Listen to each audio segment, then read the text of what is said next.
সবাই কেমন আছো? আশা করছি সবাই খুব ভালো আছো। তো আজকে আমরা শুরু করব সোশ্যাল থিওরিস অফ লার্নিং বান্ডুরা।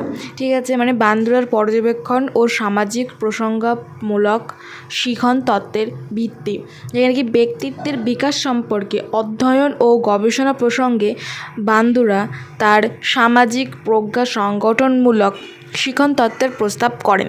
ঠিক আছে, তার মতে কিন্তু আবার শিখনের ব্যক্তিত্বের বিকাশের ফলে কিন্তু ঘটে।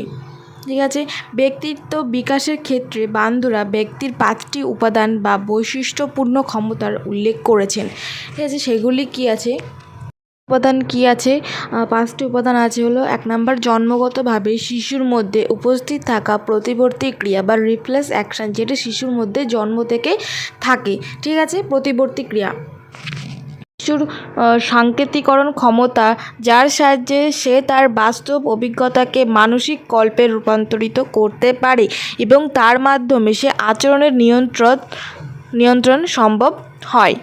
ঠিক আছে, নাম্বার কি আছে? শিশুদের পূর্বানুমান ক্ষমতা, যার সাহায্যে শিশুরা নতুন আচরণের প্রকৃতি নির্ধারণ করতে কিন্তু সক্ষম হয়।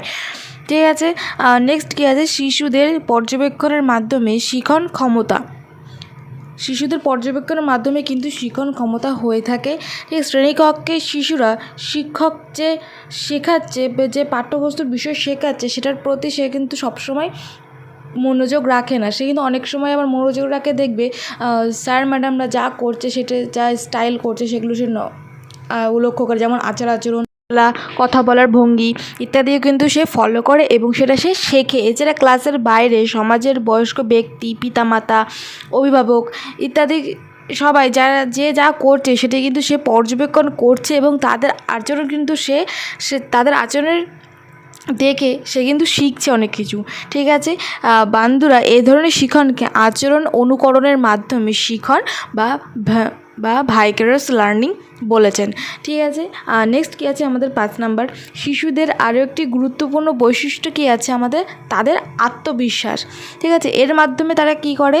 এর মাধ্যমে তারা পর্যবেক্ষণের মাধ্যমে তারা যেসব অভিজ্ঞতা অর্জন করে তার নিজ নিজ বিচার বিবেচনার মতো সেগুলোর উন্নতি বা পরিবর্তন ঘটানোর ব্যাপারে সিদ্ধান্ত নিতে পারে।